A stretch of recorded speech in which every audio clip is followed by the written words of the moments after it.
Deseret News Rewind is presented by Heidemann and Associates, a full-service law firm dedicated to winning for you. Call them now for a free consultation. Welcome into Deseret News Rewind, the awards show. Dusty Litster and Dane Stewart, as always, presented by Heidemann Associates, but brought to you by the Utah Army National Guard. That's right, Dusty. And just a reminder, if any of you are looking to take that next step in your life, but not quite certain how you're going to pay for it, or not even quite certain maybe what you want to do, check out the Utah Army National Guard. Over 150 different career path options available. And you can even earn up to $20,000 in signing bonuses available, depending on the career type chosen. To learn more, visit nationalguard.com. Yeah, and hey, we know we have a lot of fans out there and people who follow us who are first responders.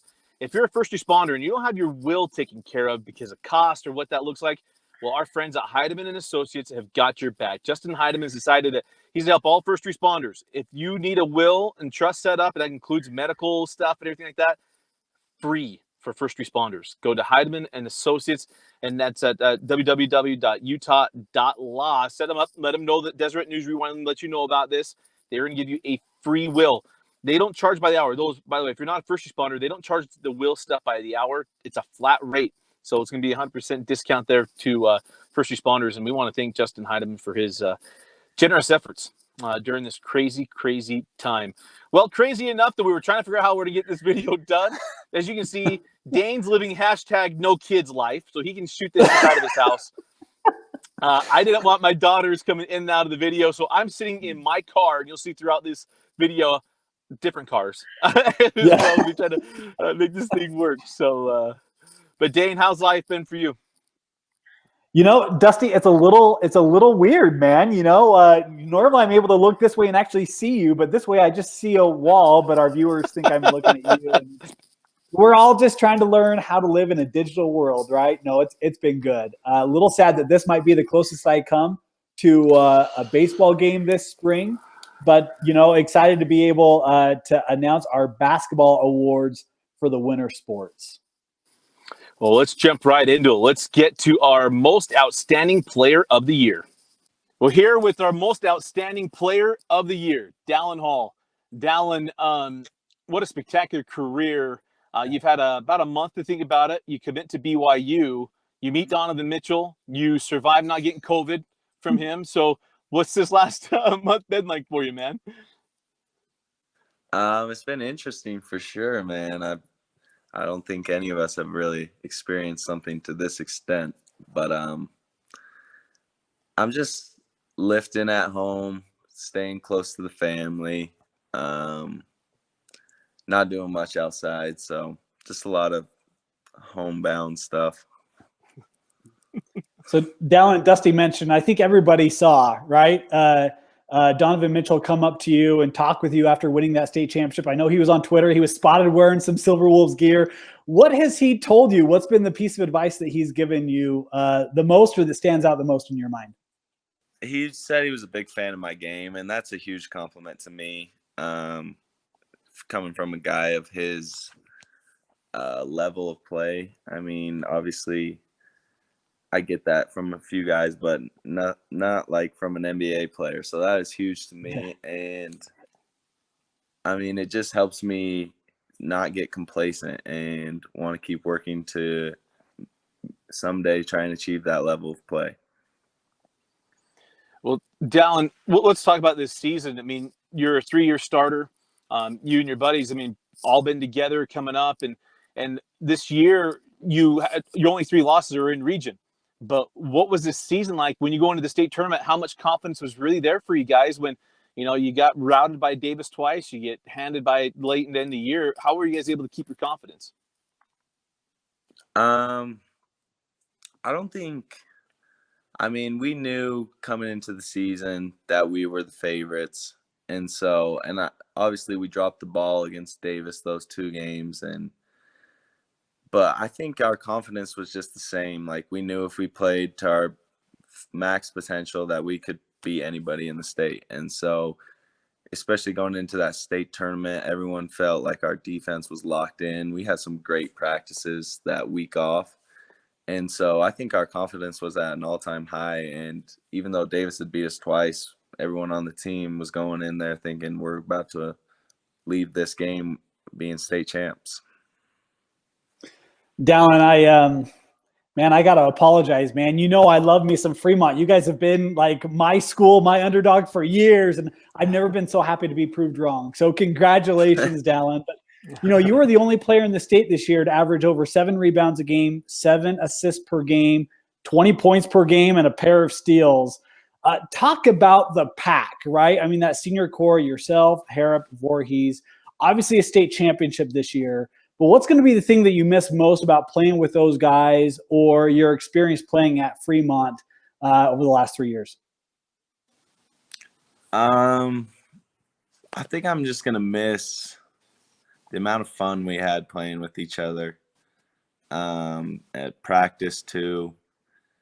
Just being able to come every day and play with the guys that I've grew up. Those are my brothers, and we kind of know each other's games in and out. We've played pickup all our lives together. So obviously the next level, I'll have to learn how to play with my new teammates, but it's nice having grown up with all those guys and knowing each other, and they're all great. They're all great dudes. And I'm super happy for Baylor and Tig and the routes they're going. And I mean, just a bunch of great players and even better people.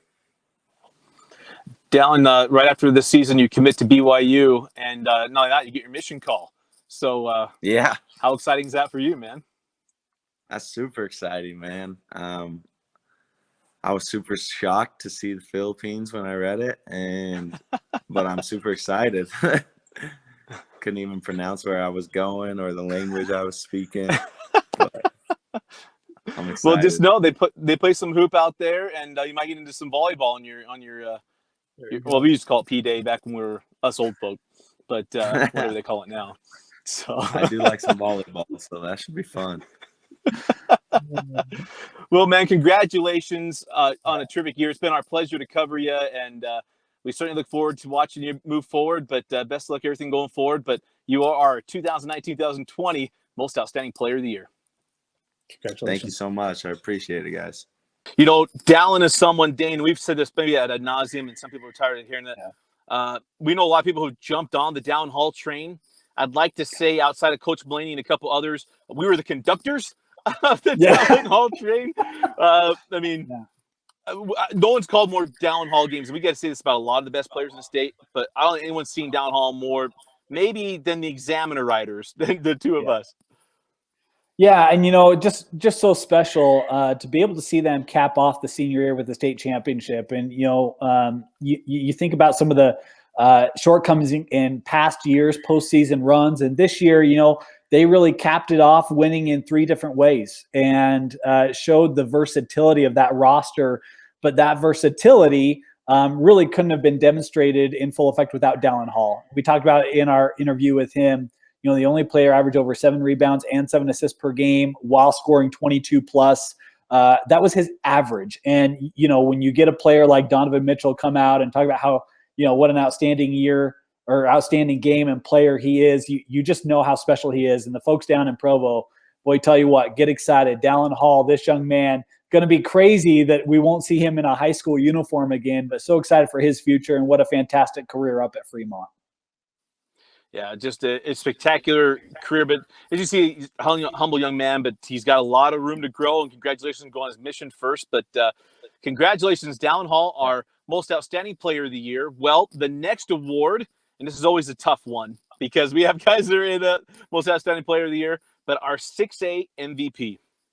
Well, let's bring in our 6A MVP, TREVON SNODDY of the Sky Ridge Falcons. And TREVON, congratulations on what was a spectacular career, but an outstanding year for Sky Ridge. How's life been? And now knowing that you're not even going to go back to school, that senior year is done, and that came out yesterday. It's pretty good. It's been kind of hard, but if this is how we all can stay safe, then this is what we have to do. TREVON, Dusty mentioned it. What a fantastic career you've had at Sky Ridge. And, you know, this year you joined the 1,000-point club, your senior year, able to reach that mark, certainly a special one. But talk about what your experience has been at Sky Ridge and playing for Coach Gardner. What's maybe the thing that you learned the most from him and the fondest memory you'll have of your playing time for Coach Gardner? I just love he just always pushed me and always tried to make it so like I'm the best that I can be. And I love playing for Coach Gardner and all the other coaches, and I love playing with all my teammates that I had throughout all 4 years that I've played there, and they've all helped me become a better person and to be a better player. So, yeah. Trevor, when you look back on your high school career, what's the game that you immediately go to? I'd say probably my junior year at Wasatch when I had like 35 points and I was just in the zone and I just felt like I couldn't be stopped.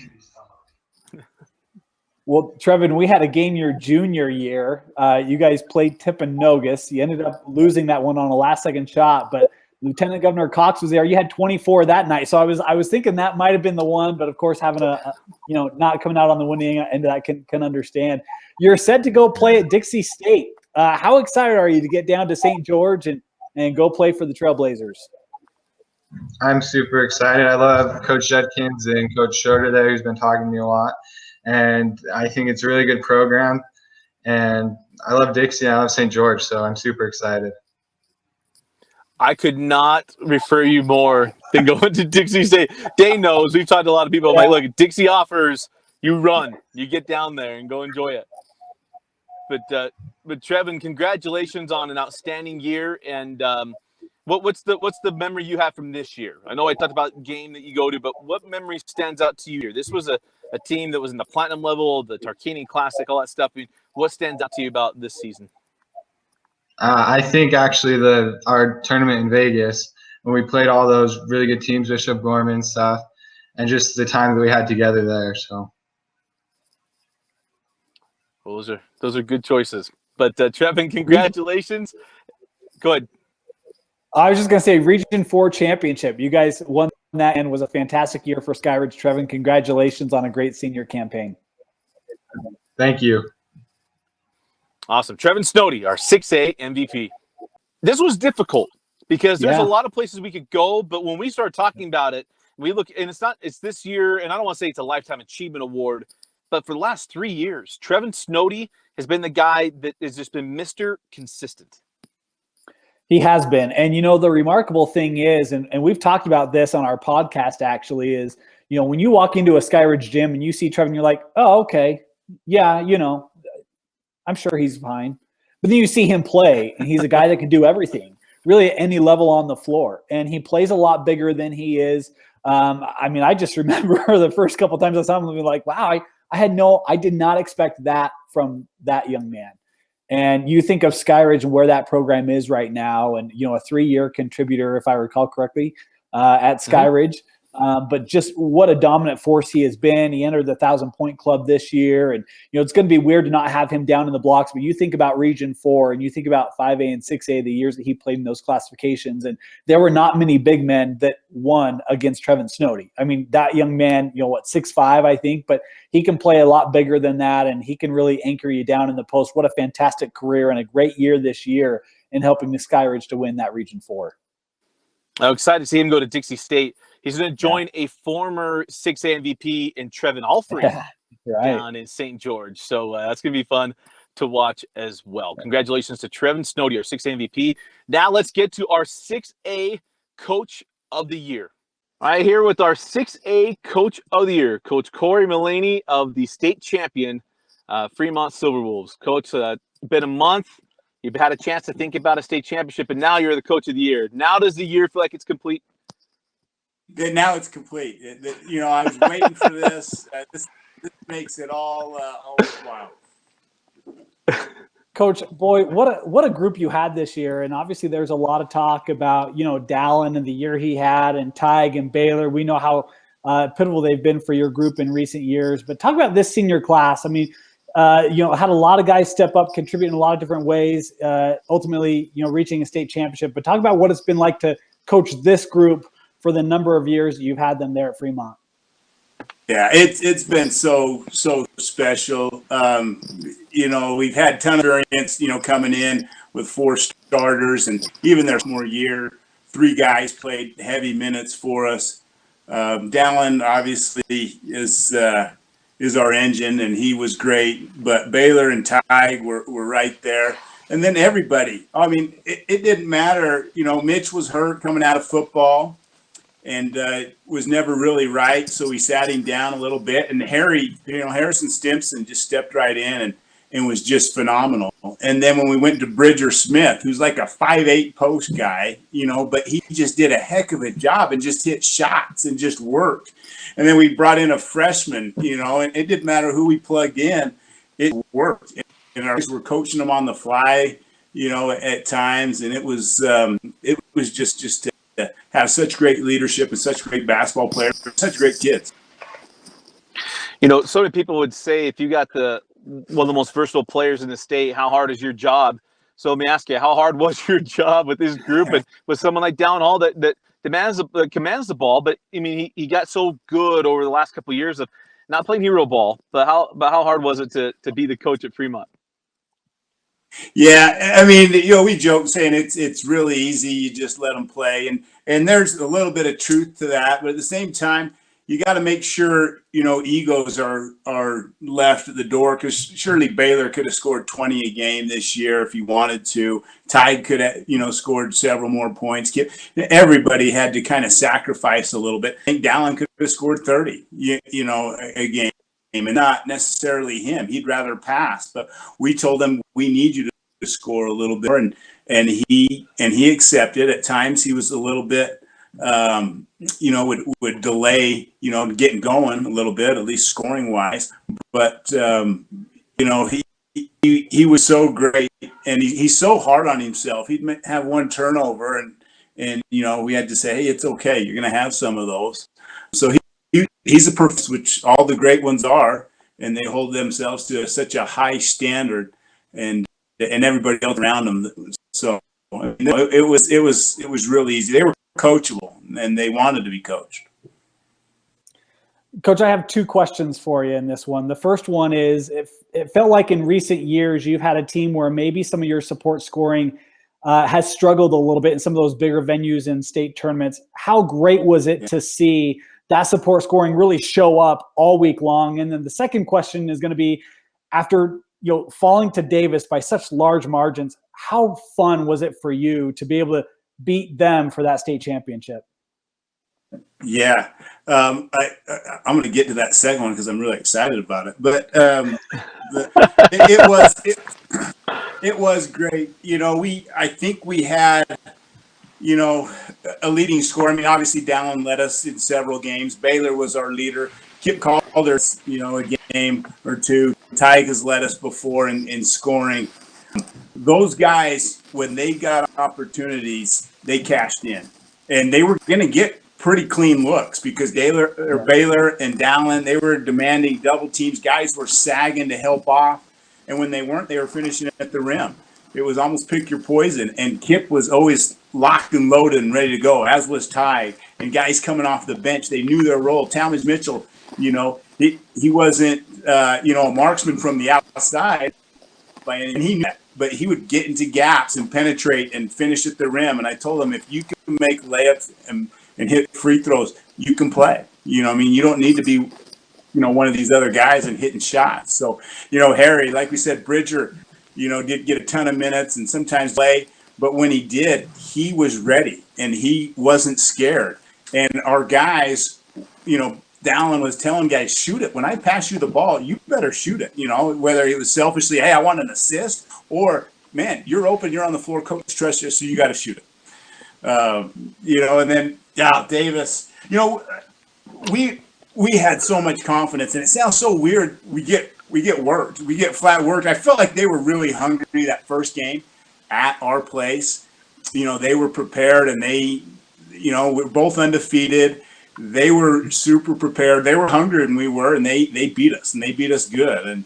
And then at their place, you know, you can say we weren't healthy, we weren't right, and we weren't. And I says, they're not going to take it easy on you. They don't care if you're sick, but they're probably happy, and they're going to kick the crap out of you if you know, if you like. And they did, and they got us. So they got it. But that motivated us. But going to that championship game, I've never seen a team so confident after getting the crap kicked out of them twice And they're like, we're better than these guys. We know it. They haven't beat us in a couple years, except for this year. We beat them in the summer. I go, and on this biggest stage, man, they played the game of their lives. Like they really did. They hit shots. We adjusted a few things. We went under screens. We made them shoot from the outside. Even though they're a really good shooting team, but they were 5 for 24 from 3-point range. And, so you could say it worked. We out-rebounded them, by one, but we still counted out-rebounded them. So, we were so, and we respect them. They seem like good kids. I'd probably like them if I coached them, Chad's of mine. We have a good, relationship coaching each other since I was at Roy and he was at Weaver, so we know each other. There's no secrets there.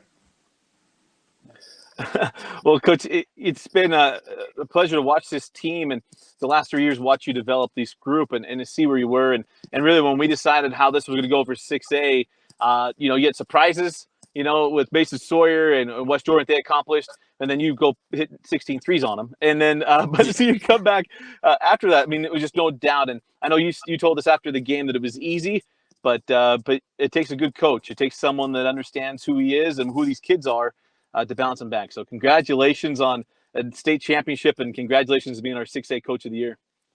Well, thank you. Very, very humbled. There's good coaches in this state, and I in the preseason in our region and in state. So it's very humbling. And man, there's about 8 guys that probably deserve this thing. So. Well, you got it. So congratulations, Coach, and we really appreciate it. All right. Thanks. You. Appreciate you guys.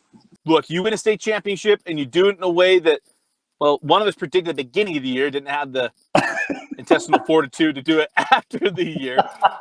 But Corey MELANEY, he can downplay what he did because of having Dallin Hall. But with his adjustments and his ability to keep, when he talks about his guys still believe they would beat Davis, that comes from a coach. That doesn't just come because it happens. Yeah, completely agree. And, you talk about getting your guys ready to go. We talk about past years, postseason, where they had some losses and struggled to provide the right support of Dallin, who was their star player. And you look at what Coach MELANEY was able to do this year. The other thing is you got to remember, hey, look, Kip Calder, he did not get significant minutes in previous years. You talk about Stratford, you talk about some of the guys that came in and had big games in the postseason, and a lot of that is instilling confidence in the coach. And I mean, even him walking in saying, yeah, we had to, our players felt confident because they had success against Davis in the summer, but we as a coaching staff had to make sure that we put them in the right position. And this was a team that not only did they get swept by Davis in the regular season, they also split against Layton and beat Layton in the semi. So this was a Fremont team that beat every team that beat them, right? There was not one team that beat Fremont this year that Fremont did not get a win over. And just a fantastic job by Coach MELANEY and really taking advantage of this senior class, putting in the time, the effort over the last 3 years to get them ready to make this run in 2020, and they ended up with a state championship. Congratulations, Coach MELANEY, and one of our favorites we talk about all the time. And a long time since Coach MELANEY and the Roy boys. That was 13 years ago. Crazy. And that might be the only time that you see Coach MELANEY without a suit jacket and a collared shirt. So you might want to say absolutely. That was one of the things he told me. Is I might have to wear a clean shirt. We wore a T-shirt. Right, we wore the collars. So, well, to go a little Ocean's 11 on you, you think we need one more? I think we do. Okay, I think we need one more. Let's go to our 6A Coach of the Year. All right, let's bring in our 6A Coach of the Year, Mason of the West Jordan Jaguars. And, we got to make sure we say this too. A state champion from West Jordan. I mean, probably one of the biggest upsets in state's history. He is knocking off Lone Peak back in 2009. So now you get some more hardware to add to the shelf there at the house. But you don't agree with me. Go. I'm just going to say that was not our mindset going into that game. We felt like we had a good chance of beating them. That wasn't the message Coach Briggs told us in the locker room. I mean, it was a good Lone Peak team. Make no question about it. Tyler Hawes and Nate Austin and the Tebbs kid. I mean, they had a really good team. And I think they were going for 3 in a row or 4 in a row. 3 in a row, yep. 3 in a row because he won his sophomore, junior. He's going for his senior year, yeah. Yeah, so you're probably right. I think most people watching that game probably thought we were the underdog, but we didn't feel like the underdog at all. So kind of agree to disagree, I guess. Okay. Well, and Coach, I hate to play this card, but I'm not going to lie. You guys had a great year in Region 2 this year, but come playoffs, it's like, all right, we'll see how good this West Jordan team really is. And, we were there for that game at Harriman. You guys were the lower seeded team. I'm not going to say underdog, but you were on the road in that one. And so they were seated higher. Talk about how this group this year for West Jordan really came together, because it wasn't a team that was really on our radars. And I think a lot of teams' radars, and you guys had such a great year in Region 2, and then that run in the state tournament. If it's not for the hottest shooting game of the year by Fremont, you might have a shot in that one too. Yeah, so I agree with you. I think we're the underdog going into that Harriman game. Harriman was a good team. I mean, they had really good players. Coach Gummersall does a good job. It's interesting because we started our season playing Harriman at our place. So it's like, oh man, are we going to begin our season and end our season with Harriman type of thing? My favorite thing about that game is it showed us how far we've come, because we were not the same team the first 2-3 games of the year. We improved a lot, and that's what was cool about playing that Harriman game is if you watch our Harriman film from the first time we played them versus the second time we played them, we were much better basketball team. And that's, as a coach, that's what you have to be most proud of, because not every team is going to win the state championship, right? Everyone wants to, but your main goal as a coach and your number one job is to take your group of guys and get them to the highest level that you guys as a team can be. And I think this year we did that. I mean, we fell short, but I think we maxed out. I mean, we got as good as I think we could have gotten, and that makes me feel good about what I did and my coaching staff. We had a really good season. And that Harriman team, I remember you were there. We talked before the game and after the game. The Harriman team was really good. That kind of cemented our season. I don't think that's an overstatement, because we're from Region 2. Everyone has their own thoughts and ideas about Region 2 and West Jordan, and that kind of proved that, we are the real deal. We actually are a good basketball team. If we would have lost that Harriman game, second round of the state tournament, I think most of what we would have done that year, it probably would have faded away pretty quickly. So I felt like that win was by far and away our biggest win of the year, and it cemented a lot of things for us and our players. It was a big win. It was a big win, and it felt like, as you said, it cemented your season. But when was the moment in this year where you felt like this team could reach the potential that you feel like you'd max out at? I think when we got into region play, and our first region game was against Cypress. Coach Smith does a really good job at Cypress, really good team. And that was an overtime win for us. And it was kind of we didn't play very well. Some of our main guys didn't really play at their best, and we still found a way to get it done and get a win in a big region game. And I think that was probably maybe the first moment, like, hey, it's starting to come together here. We can achieve some good things if we keep getting better each day and we keep figuring out our roles on the team. I think we can have a pretty successful year. So I think that was one of them. I remember after we lost to Alta on the road, we didn't play good. We didn't. I mean, our energy was bad. Our effort wasn't great. And I remember after that game, we had a serious talk in the locker room. And our coaching staff came up with the idea, like, listen, there's no starting five anymore. We don't have any. It's up for grabs. Things got to change. We can't just keep playing like this, going down this road.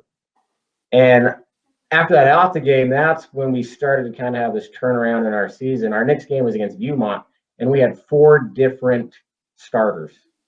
So we kept to our word with our guys. Like, in practice, we're going to play the guys who work the hardest, play the hardest, communicate the best. You're going to start. We don't care if it's 5 point guards or if it's 5 centers. You're going to start. So we had 4 different starters, and 4 of them were sophomores. And that was probably the biggest turning point of our season. But it took, weeks down the road to actually figure out, like, okay, we might end up being pretty good this year. So I think those two moments, there's a lot of them, but those two moments kind of come to my mind in terms of how good we could be, I think. Coach, that's actually one of the things I wanted to ask you. You looked at, this year what happened, and you had so much youth, and yet you went undefeated in region play. Talk about the development of the youth, guys like Prince that really kind of came along as the senior went on. I know you had Evans and some other seniors that were key contributors, but the development of the sophomores, because I don't think this is just a one and done fluke for West Jordan. This looks to be a pretty well-positioned roster in the coming years. Yeah, I think what's more impressive than my sophomores, and I'll talk about them in a minute, but I mean, imagine this. It's your senior year and your coach benches you for a sophomore 4 games in. Right. I mean, how many seniors in the state are going to just hang their head, throw in the towel, like, I don't like Coach Sawyer, I don't believe in this system? I mean, how many coaches are going to hear from parents, and there's going to be backlash, and there's going to be backbiting, and I had none of that. Wow. And so before we talk to about our sophomores, because they were great, I take my hat off to my seniors, and I love that senior group to death, because that's not an easy pill to swallow. Like, you go from a starter to now you're coming off the bench. You're going from 25 minutes a game, you're playing 12 minutes a game now. And Eli Reeves, Josh Selvage, Cody Askew. Cody was a little different because he broke his shoulder or separated it. But I mean, there was no negative talk. They said, yes, sir, coach, I'll do it. If it wasn't for that, my sophomores had no room to develop and grow. So yeah, my sophomores developed and they got minutes and they figured things out. But I think I've never been more proud of a group of seniors of accepting their role and saying, we'll do it for the good of the team. And if it wasn't for that, we would have been in big trouble. So how our seniors handled that role was huge. Can't say it enough. But you're right, Logan Prince, Masafe, I can't even pronounce his last name very well, so I won't even try to do it. Masafe, Boston Farmer. And we have some other good sophomores too that you guys they didn't really play a lot, but I think Justin Hurtado and Brandon Christensen are other good sophomores that we have coming through. So we have some good youth coming back next year, a couple good juniors as well. And if you would watch Logan, I'm not kidding, if you guys would watch Logan Prince at the beginning of the year, you'd be like, oh man, like, why is he playing? Like, what's he doing on the court?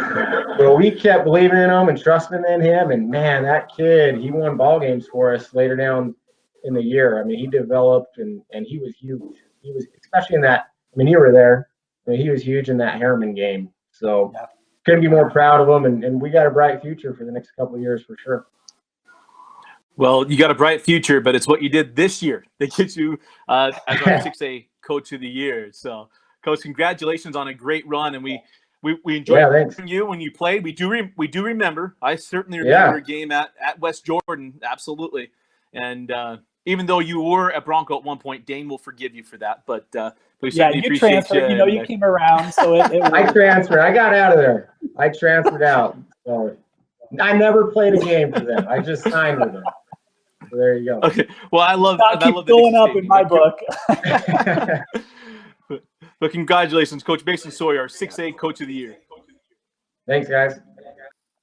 Look, when we went through this, sometimes the Coach of the Year, I mean, what Corey Melaney did was undeniable. Okay. Yeah. And what we try to do in the show, we're very positive. But on that, we want to recognize guys and coaches or players who do things we didn't expect.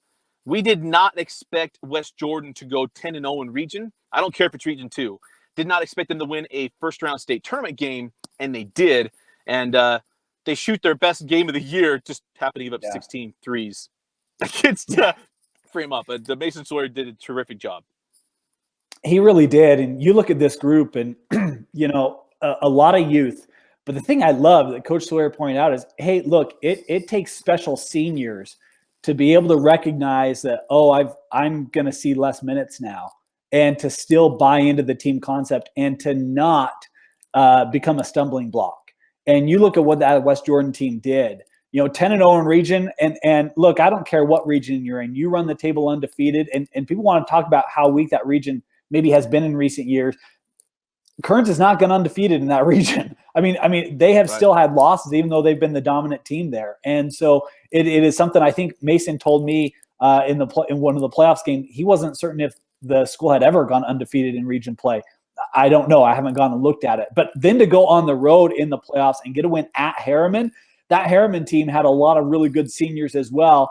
And Gabe Evans missed the majority of that game with an injury. And so it's one of those things where the job that Coach Sawyer did in just his second year at West Jordan, man, just so impressive to get the youth up to speed, to be able to help keep the seniors bought in, to take them on the road, and then to earn a trip to the Huntsman Center. I know they lost to Fremont in the hottest shooting game of the year for the Silver Wolves. But, man, just a fantastic job by Coach Sawyer. And make no mistake, the West Jordan Jaguars, folks, that's going to be a program to watch in the coming years under Coach Sawyer. No, I couldn't echo that anymore. It's never easy, and when you get guys, especially young, as the Jags were, we couldn't help but go recognize Coach Sawyer. Well, now let's go to our 5A MVP.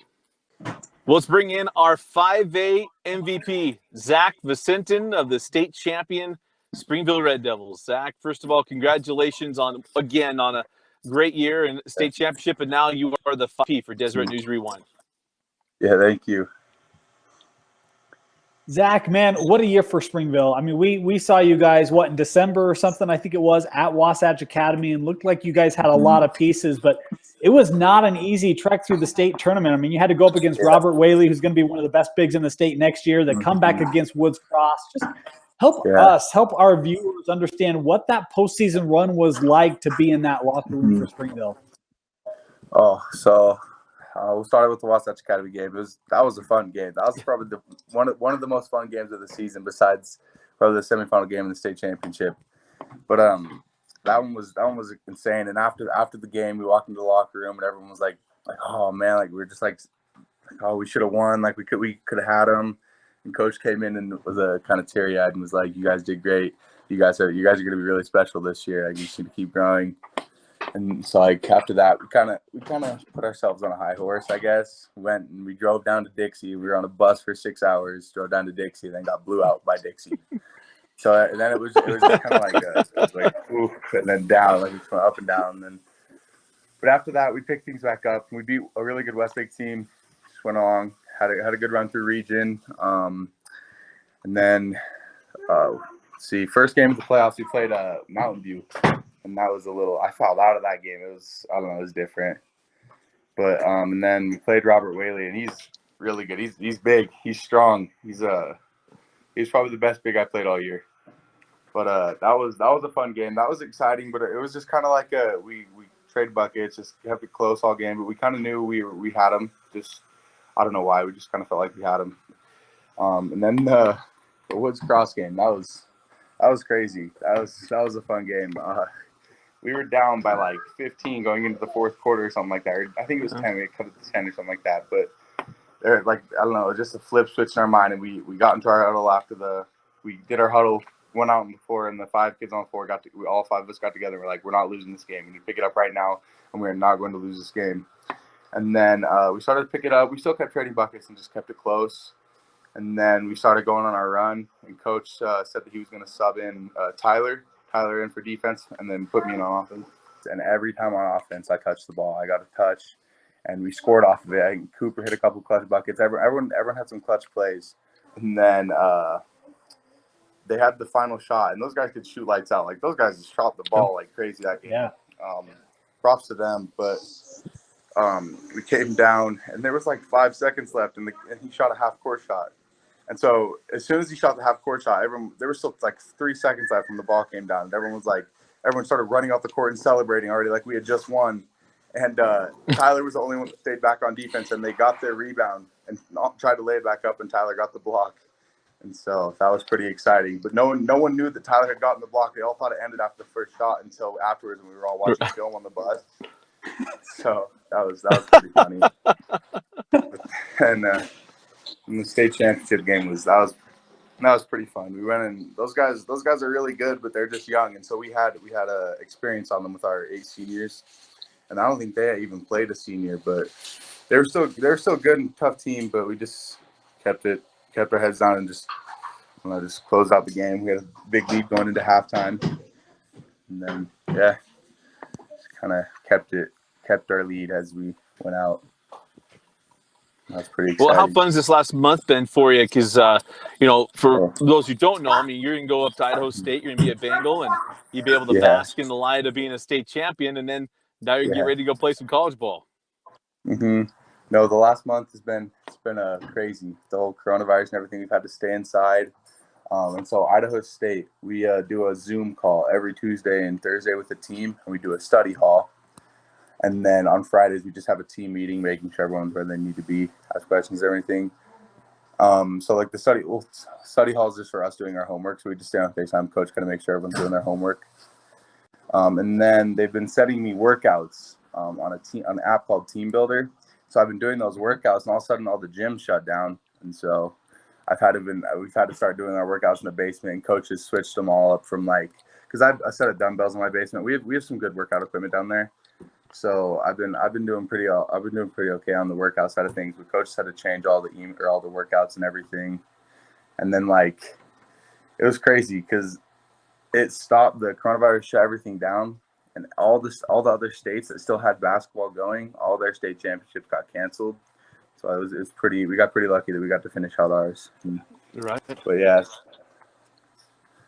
Yeah, we talked about that with a couple of people, how fortunate we are. We were able to finish that out and crown you guys with a ring and a state championship. Yeah. But this was a group that had a lot of experience when you think of Springville's roster and your seniors. Yeah. What was that like to be able to win it with that core and to be a member of that core to bring back the second state championship in 4 years? That was the most fun group of boys I've ever played basketball with. It just everything we did, it was just we were friends. We weren't just teammates. We were all just friends and family. But it was nice playing with guys that had experience like that because it was just minimal mistakes. Whenever there was a mistake, he's just move on. No one's gonna get mad at you about it. It's just all mature. It was nice that everyone had all the experience and everyone was just. It was nice having 8 seniors, and the fact that we were all friends really helped too. Well, Zach, congratulations again on what was a spectacular high school career and a great year and a state championship. But keep working out in the basement. Enjoy those Zoom calls and try to keep your sanity, man. But but congratulations on being our 2019-2020 5A MVP. Thank you. Thanks, guys. Look, when you get down to the end of the year, 6A or 5A was so balanced. It was hard to choose where we're going to go. But then when everything kind of went down, it was like, wait, who was the difference maker? What one of these things did not look like the others? And that was Zach Vicentin. It was, and I've made the comment a little bit that he's a little bit like Shaq in that you just don't see players of his size and ability very often in Utah high school basketball. And look, when you're down double figures in the semifinal against Woods Cross, someone's got to bring you back in that ball game. And it was Zach Vicentin. And you look at the load that he carried, did a good job going head-to-head against Whaley in the quarters, getting the win in the semi, and then in the state championship. Zach Vicentin was a difference maker, and he has been that all year long. Look, they've had great guard play, good outside shooting. We saw that early in the year from Springville, but it was all reliable in the paint. That was really the difference maker for the Springville Red Devils this year as they're able to capture the state championship. And not only that, I got to say this because we talk about, I say this about Maggie McCord a lot. He's probably one of the most positive guys that we've watched. Yeah. I remember the Wasatch Academy, and they got a little chippy at one point, but Vicentin was like, guys, stop it. We don't do this. And he picks guys up off the floor. He's a gentle giant in that he's sportsmanlike. He will rip your heart out. Go ask Woods Cross and tempt you. But he will pick you up while he's doing it. And couldn't say enough good about Zach Vicentin. Well, now let's go to our 5A Coach of the Year. Our 5A Coach of the Year, Justin Snell. Coach, first of all, good to see you again. We got to talk to you last week. This time, finally get to see your face. But congratulations on a spectacular year. And, we do some fan vote, but when we got done, Dane and I are like, there's no doubt. Justin Snell is the 5A Coach of the Year. Well, thank you. It was a fun year. I could definitely think of some other coaches who would definitely deserve this. Well, Coach, there've been a lot of, we talked about it in our podcast and a couple other times when we've met with you, just how even 5A was. But when you think back on that tournament run, I mean, you think about the comeback against Woods Cross, or you think about the way, going head to head, big versus big against Bountiful, or that state championship game. What is the moment from the state tournament, aside from the celebration, but what's the moment from the state tournament that you just think back on fondly and think, man, what a special group, what a special run we had? I don't know about a moment. The thing I enjoyed most was being able to take my players off at the end and give them a hug. That was special to me, especially, taking Paul Terry off and whatnot. It was a great group who we knew had the opportunity to be really good, and to help them finish that and be on top was just super special. Coach, we talk about moments, but I think back to that Woods Cross game, late in the third, early fourth quarter. You guys are down at one point, double-digit points. What did you see, or your assistants? I mean, that to me is when coaching comes into play. Your guys have to execute it, but it's got to be you and your staff that make some adjustments, get your guys going. What was that conversation like? Because without that, you don't get to a state championship game to wear the shirt you're wearing today. Yeah. Well, we did want them to continue to be themselves, and from an offensive standpoint, just not do anything different. We knew shots would eventually go in, and as long as we were shooting the right ones, we rebound so well. We thought at the very least we'd get a couple opportunities extra to shoot some more. From a defensive standpoint, we started pressuring a little bit, which initially didn't work at all. We gave up a few layups right away, and it just didn't look good at all.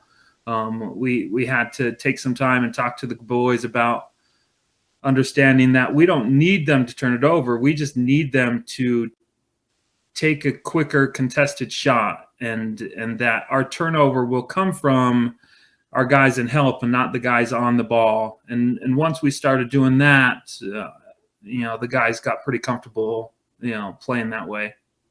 Coach, you mentioned, greeting all those players that came off, and you talk about Terry, but Vicentin and Murphy and Mortensen, and this was a group very senior heavy. What was it like to coach this particular group? What's going to be your recollection, or the thing that you remember most about this group as a unit?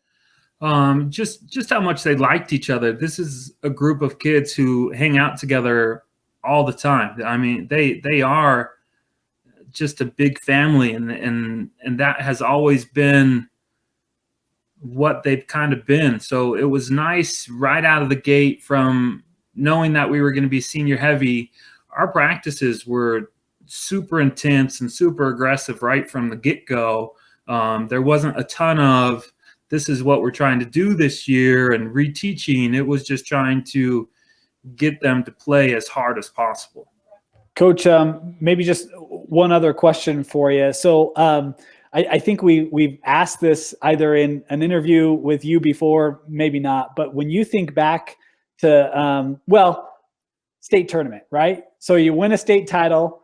What'd you guys do to celebrate? What was that moment that went, or aside from celebration, well, obviously, what'd you do to celebrate? But at the end of the night, when you laid back and you just finally had a chance to breathe and to think back on the year, what was the thing you were most proud of?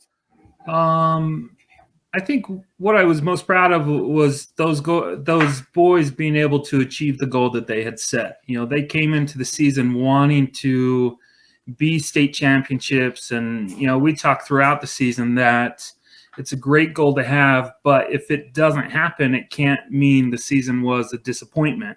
It just means we got beat some point down the road, but the guys were just a fantastic group who worked really, really hard.